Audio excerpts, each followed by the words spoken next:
Welcome to another In Wheel Time podcast, a 30-minute mini version of the In Wheel Time car show that airs live every Saturday morning, 8 to 11 a.m. Central. Shield.com. This is the world's favorite place to go for podcasting and live streaming. It's the In Wheel Time Car Talk Show. Just ahead, Jeff Yergovich of R&A Motorsports. He's going to join us, talk about the Blue Oval and stuff that he's got. Yeah. Mars has This Week in Auto History. I'll get you caught up on the stories making automotive news headlines. Howdy. Along with Mike Out of This World Mars, we always need more Jeff Zekin. I'm Don Armstrong. Glad you could join us on our Saturday morning live program. By the way, if you're listening on a podcast, this show is recorded and done live. We do it live and then record it as we go along. And that's done on Saturday mornings, generally between 8 a.m. and 11 a.m. on your live sources, including InWheelTime.com. There's a bunch. Yeah, and we also do it on Facebook. Well, to that point, if you got another second, we need subscribers. If you want to subscribe to us, we'll send you some good information and keep you updated on what we're doing, where we're going, and why we're doing it. We don't sell your information. No, we don't do that. And if you don't subscribe, we're going to send Mike to your house, and he's going to make you breakfast. You don't want that.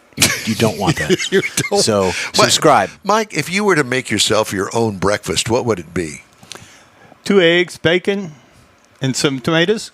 Tomatoes? Yes. Uh-huh. That's what I have for breakfast. And some hot tea. Okay. Yeah, Except when I'm working. Like this? Yeah. So what did you have this morning? Nothing yet, but Jeff's got a box of donuts over there I'm going to have here So, shortly. we went to Avalon Diner after the Chrome and Coffee last week, and the server, the waiter person said, "How do you like your eggs?" And I said, Fabergé. I like my eggs Fabergé. Yeah. Nice touch. We all do. Yeah. I wish that I could afford a Fabergé egg. Well, I actually held a Fabergé egg a long time ago, and it was in Hollywood, where the Fabergé store is. I'll be darned. Yeah, truly amazing. But at any rate, Okay. Alrighty. Now that we've got that out of our way, Subscribe. let's talk to Jeff Yergovich, R&A Motorsports. Good morning, Jeff. How are you? Whoops. Got to unmute, Jeff. You got to unmute yourself so we can hear you.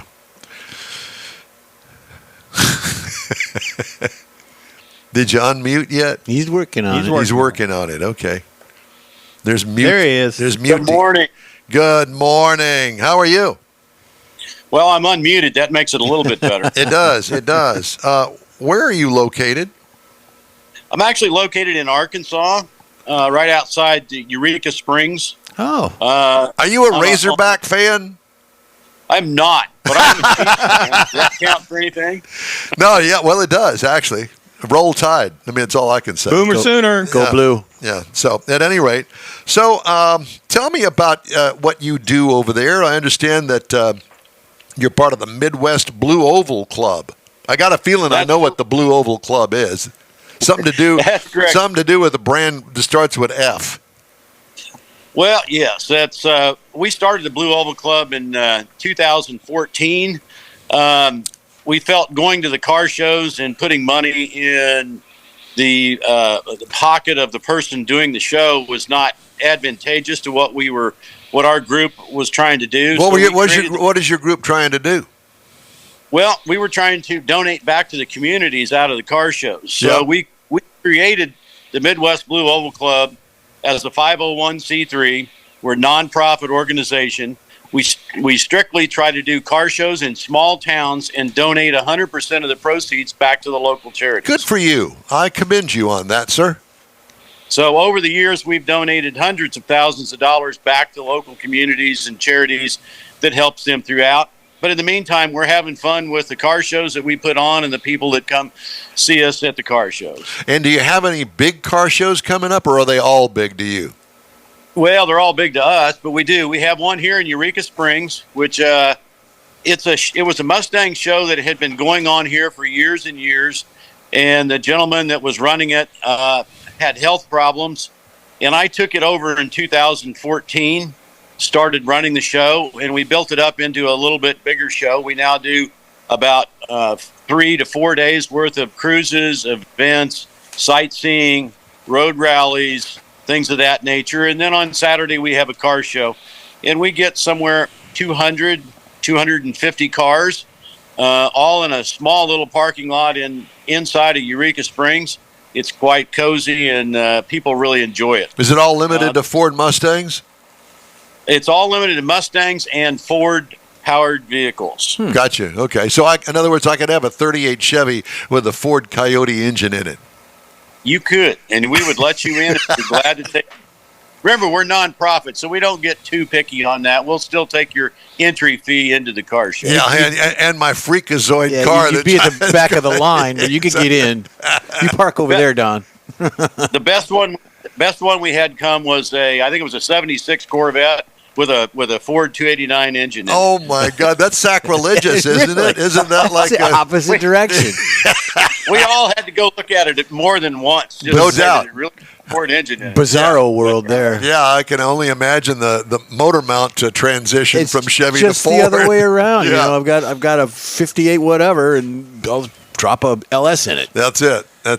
Well, this is the start of our show season in Eureka Springs, Arkansas.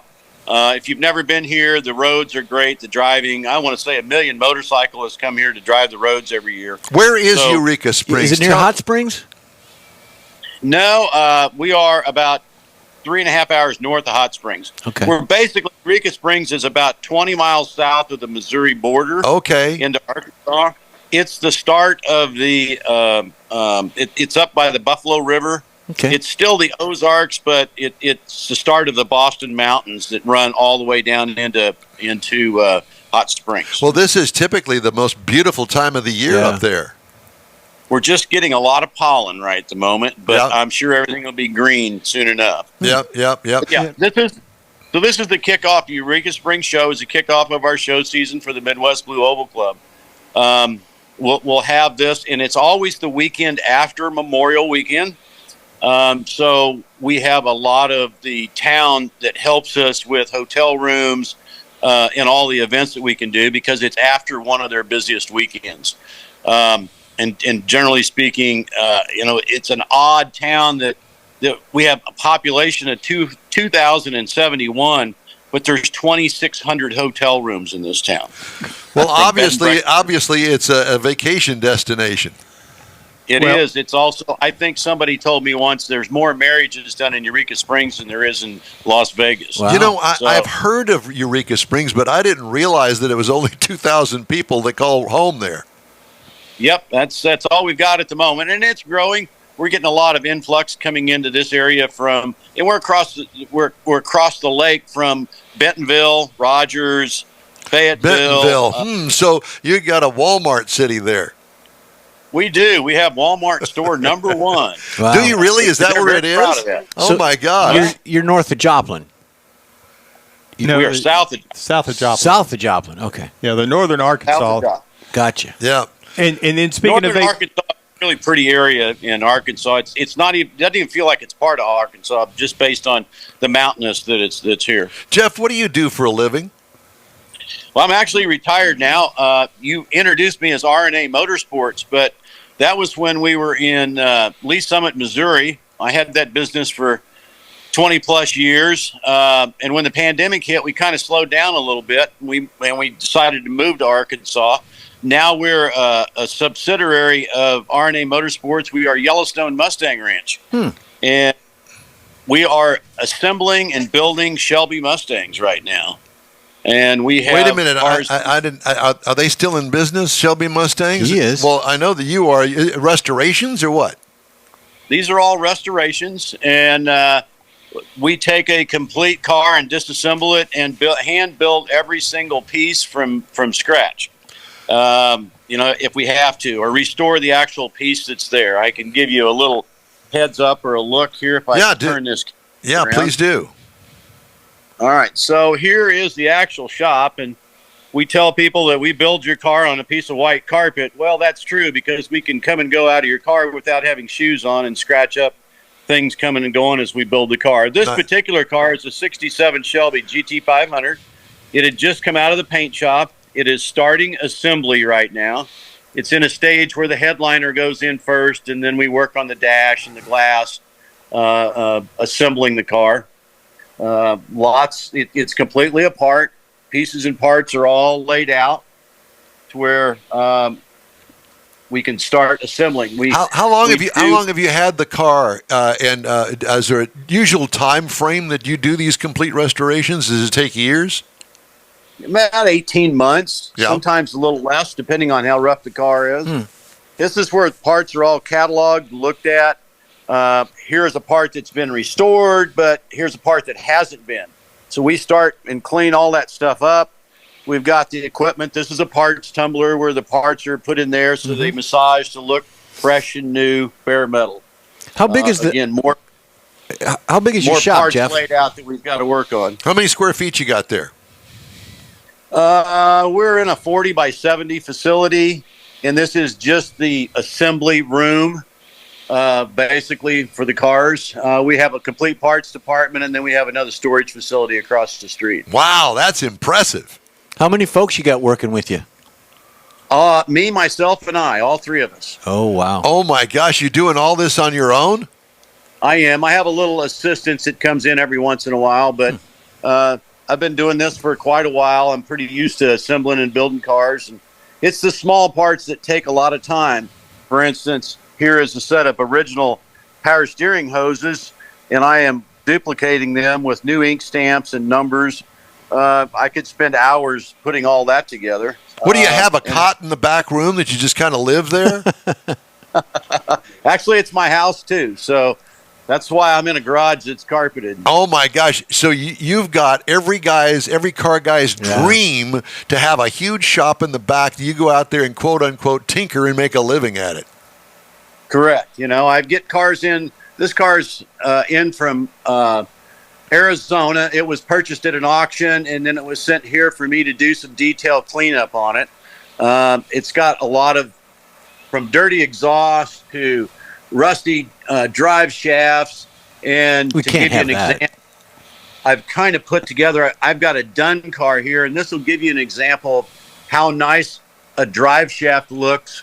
Oh, yeah. It's clean. Looks brand new. And the exhaust is all done properly with date codes, part numbers, all things of that nature that all goes into the car itself. This particular car was purchased and delivered to New York in March 27th of 1967. It was supposed to go to the New York Auto Show on April 1st. I have warranty paperwork on it that indicates they had a problem on March 28th where they had to rebuild the engine. Oh, This wow. particular car is a factory supercharged Shelby that they only made 28 of. Wow. It's a GT350. All the supercharged cars were GT350s. And so this car has an interesting life story where before it ever left the dealer, it got rebuilt. My gosh. This is absolutely fascinating to me. I want to know more about you. How did you gain all of this knowledge in Mustangs? Well, it started off in the early 70s where I was able to luckily enough, purchase a 68 Shelby for the measly sum of $3,500. And my parents told me I needed to exit the house because I had paid more money for my first car than they paid for their car. So I started cleaning it up and detailing it because it was a pretty original car. And I started taking it to shows in the early 70s, and people would ask me to take care of their car. So in turn, I'd buy Shelbys and clean them up and fix them, and I'd do them for other people, and it kind of became more of work than it was a hobby. So I started learning about the cars as I took them apart and put them together, and it just became more and more of a passion to learn as much as I could about these cars. So I think we're going to change your name to Jeff Shelby Yergovich. Is that okay? Well, Carol was a good friend of mine, but I shouldn't take his name.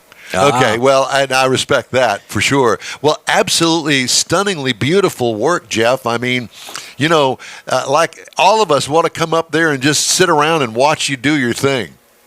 I get that happen every once in a while where somebody wants to come into the shop and say, can I just hang out and watch you for a while or learn? I get other restoration shops who come to me and want to know how I can figure out how to restore certain parts. And I try to retain all the original parts on a car instead of just running out and buying a bunch of aftermarket parts to put on it.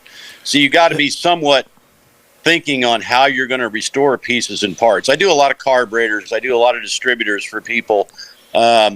And I make them look like they're brand new out of a box when it's all said and done. Jeff, what is your legacy going to be? Are you teaching the younger group of folks, the younger car builders, the younger auto enthusiasts through the schools or anything? Are you working with them to maybe take up where you leave off eventually?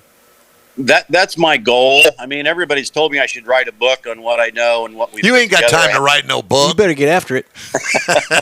Yeah, I've got a young guy that took over his dad's Mustang business in Chicago, and he's a younger guy, and he comes down periodically and works with me for 2 or 3 days to learn what I am doing so he can apply it on. So I am teaching the younger generation to carry on what I'm doing when I'm gone. Yeah. So you have a website we can go to and check out all your stuff? I do not have a website. I just once I closed the main business down, I didn't renew any of that stuff to get up there and do it. Mainly word of mouth is how I get found, and that's kind of how you found me. I just don't publicize a lot of stuff. These cars are kind of expensive, and I'm kind of in the middle of nowhere here, and that's kind of the way people like my customers. I like it. He's too busy to manage a website. All right. Well, I know I got that, but I mean, he does so much work. I would imagine that you probably got somebody that's chomping at the bit to run your website just to get close to what you do over there. So, what is the name of your business? The name of the business is Yellowstone Mustang Ranch. Okay. Yellowstone Mustang Ranch. You got that, Mars? Yeah, I wrote it down. And he's got another. I mean, his event's going to be, we were talking about vacations earlier, his event's going to be the weekend after Memorial Weekend, but then he's got a buddy that's going to be on our show next week that's got an event the next week. So if you want to go on vacation for a week, you can actually make both of them. And then Labor Day weekend, Jeff is going to be at a big Shelby event that we're going to try and set up something to where we could talk to him from there, because they're going to actually give a car away. Aaron Shelby's going to be there and a bunch of people. Well, perfect. I'm excited. I'm also on the board of directors for the Mustang Club of America, and I'm also the assistant national head judge for all the Shelbys 65 to 70. Wow. So you know a fellow by the name of Randy Weldon. Randy Weldon, really good.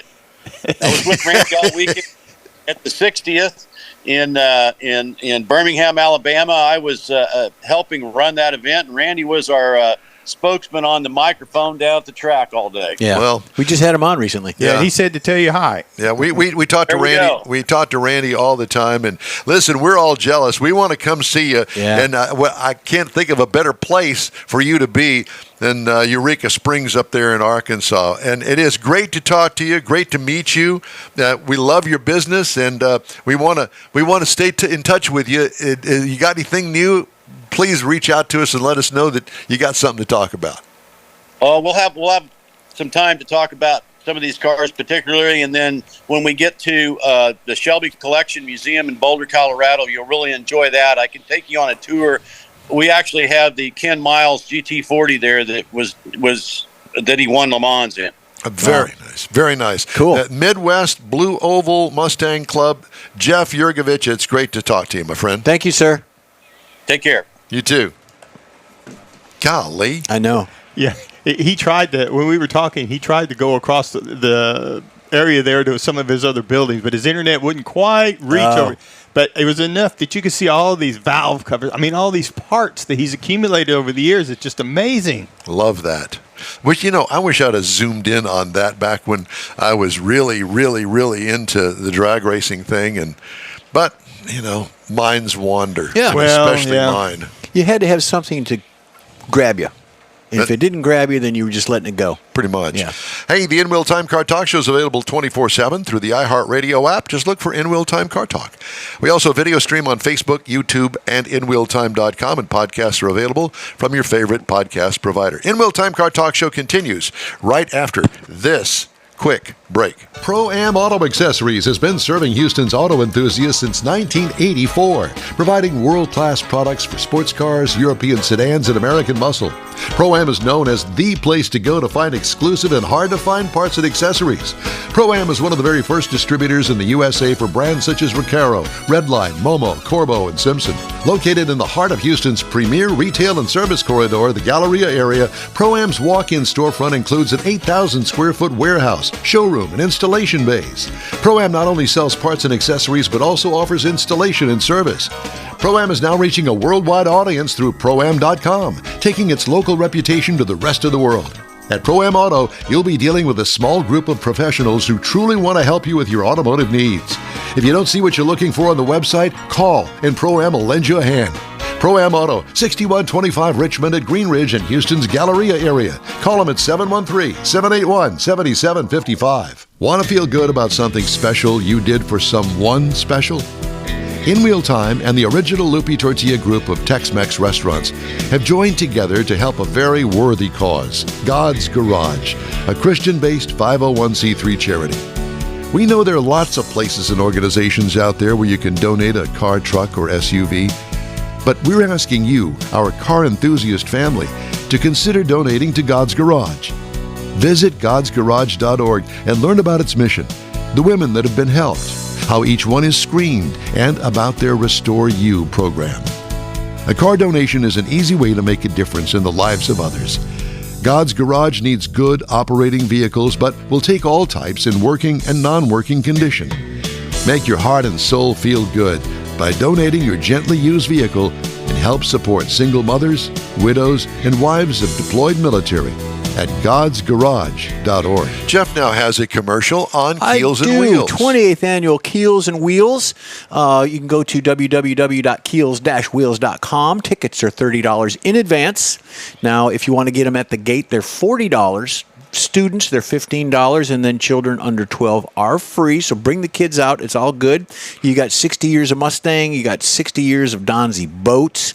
You've got a lot of creative people doing their resto mod builders and things that are going to be there. We just had a couple on the air. The event is Friday, May 3rd, 7 a.m. It opens till 7 p.m. Saturday, May 4th, gates open to the public at 10 a.m. till 5 p.m. And then Sunday, May 5th, gates open to the public at 9 a.m. till 4. We will be there. Love Saturday. to have you. Yep, Yeah. Absolutely. Come on down. There will be transportation from the parking lots to the event itself. There's plenty of parking around there and plenty of transportation. Very good. Thank you, sir. Yep. Mr. Mars has our feature, This Week in Auto History. All right. I got to get it. Well, I mean, you go for it. You talk about it there, Mr. Yeah. Mars. So this week in auto history, there's been some things going on here. The first production Packard, Yeah, the been going on Packard now. that hasn't been, it's been a while since you've seen a Packard, I'm sure. But a Model B I Packard. actually have never been inside of a Packard. Really? No. You? Yes. You probably had one. Not that No, one. it was a long time ago, but I do remember being in the Packard. Really? It was considered a very luxurious I was car. in Lori Brown's Hudson Hornet. I bet you And were. I was embarrassed to death because it was the ugliest car I'd ever seen in my entire life. It looked like a big bug, a big beetle. Yeah. No, this Packard was pretty nice. But the first production Packard, a Model B, was shipped out this week in 1900 to a company official. George L. West actually got the first one. Also this week, the Los Angeles Motor Dome opened in 1910. Track was constructed entirely of wood, 2x4s, and had a big steep bank on it. There's actually another picture there, Yep, Jeff. coming up. Yep. It's a 1-mile track, which surprised me that it was so big. Wow. But they were actually get up to where they would do 100 miles an hour on this wooden track. What year was this? This was in 1910 when it opened. Well, that's when the year they discovered centrifugal force. That and wood. Yeah. So it got expensive to keep up the wooden track, Duh. Great Depression, and so it kind of ended all that and it went away. But also this week in 1955, German automaker Volkswagen actually created Volkswagen of America in New Jersey. That's a cool shot. That's when the Volkswagen came. They were importing some of them, but that was the Volkswagen of America. They were here to stay. Then, in April of 1967, General Motors reaches the milestone of actually having 100 million cars produced in the United States. Wow. That particular car, the 100 millionth, was a 1967 Chevy Caprice. And the other thing was they were the first manufacturer to actually reach that milestone I'll be darned. creating 100 million cars. And they were all recalled the next year. That's it. Got some of the stories making automotive news headlines this week from the pages of Automotive News. NASCAR driver who crashed in a race last month and then threw his bumper cover at a rival's car as it sped by picked up a new sponsor, the company that makes aftermarket bumpers.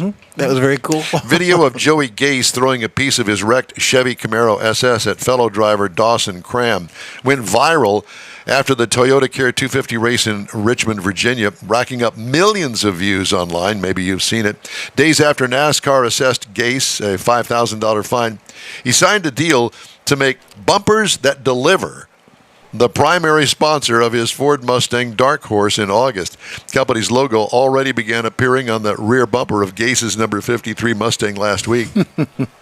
Joey Gase's intense racing passion mirrors our dedication to delivering top-notch bumpers. Bumpers that deliver, which is based in Grand Rapids, Michigan, said in a statement. His unique bumper delivery last week showcases why we're thrilled to back Joey Gase Racing, the National Crime Prevention Council, and Donate Life. We are your go-to for premium replacement auto parts, offering convenience and quality directly to your doorstep. Or your pit. Bumper cover, which the race announcer said Gase hurled with pretty impeccable timing to land it directly on Cram's windshield, featured an ad for the National Crime Prevention Council. Gase also partners with Donate to Life to promote organ donation. I think it was pretty funny. Yeah, it was. New vehicle inventory in the U.S. continued to climb in March and reached its highest point since December of 2020, according to Cox Automotive. Cox said inventory stood at 2,837,400, and the latest estimate, a 74-day supply. Wow. Remember, there were dealerships that had no cars on their lots during the pandemic, up slightly from the previous month. Year earlier is 1.9 million vehicles, a 35% year-over-year increase. Cox said inventory varied greatly based on sticker price. Vehicles that were $30,000 to $40,000 had the tightest supplies at 59 days, while the supply of vehicles priced under 20 stood at 66 days. Vehicles between 20 and 30 had 67 days. So if you're looking for a new car, now's the time to go look on the lot because they got them full. Yep. And speaking of that, Ford Motor Company slashed prices of its electric F-150 Lightning pickup truck as much as 7.5% as the automaker prepares to resume deliveries this month following a halt earlier this year over an undisclosed quality issue. Not going to tell you. Price cuts put in place April 5th. Partially reverse hikes in January as Ford was reducing production of its signature electric vehicle by half and eliminating a shift of workers.